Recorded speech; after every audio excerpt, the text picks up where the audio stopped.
Because she's a woman, from the man who wants a better Nigeria. We live in a world where women tend to use their body against men. Many use it to get positions. Many use it to attract attention and as well control their victories. Some also use it for distraction, like the case of Senator Natasha and the Senate President Godswill Akpabio, where the female senator had issue with the Senate President due to seat rearrangement at the House that day. She refused to go to her new reassigned position, but Akpabio didn't react immediately. He knew where he could get her. Plenary continued until the female senator raised her hand to speak.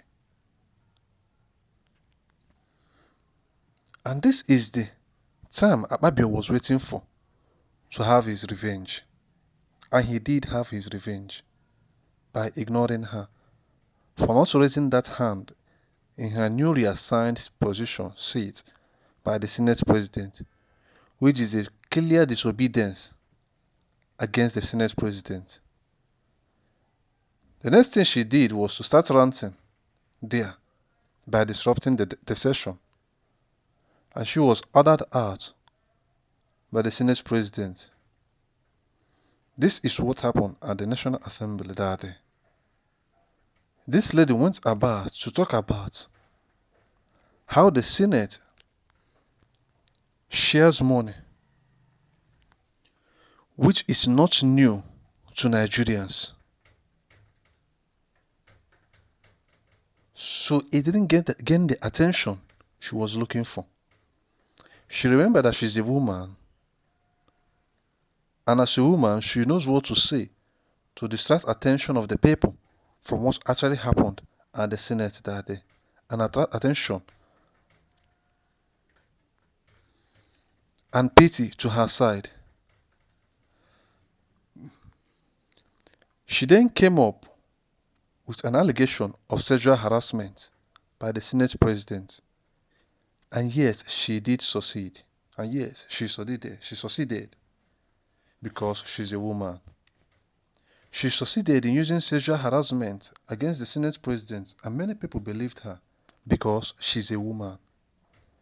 It has happened in so many organizations where women/ladies accuse their bosses of sexual harassment just because their bosses took action against their incompetency or indecency, and they are believed because they are women.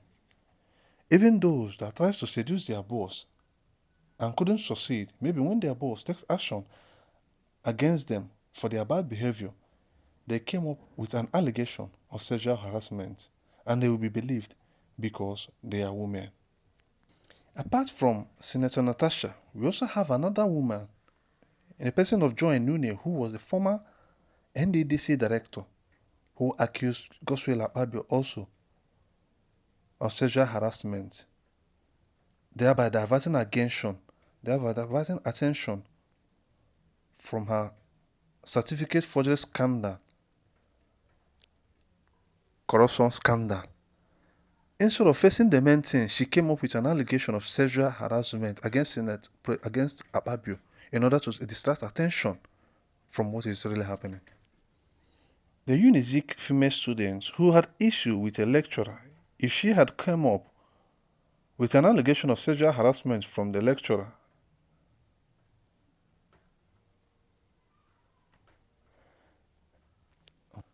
the lecturer supporters could have been divided, with some or the gullible ones believing the student. The lecturer supporters could have been divided, with some or the gullible ones believing the student because she's a woman. Women should stop this attitude of blackmailing men with sexual harassment allegation when they have slight issue with them. I'm not saying men don't harass them.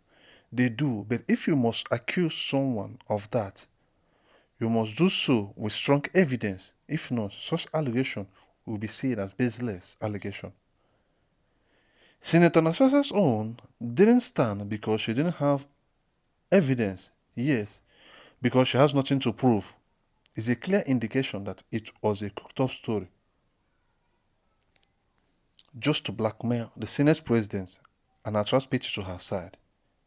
Because if the Senate President indeed harassed you like you said, why wait till you have issue with him before you expose him? Or are you still considering to give in or not before you had issue with him? Can you really be trusted?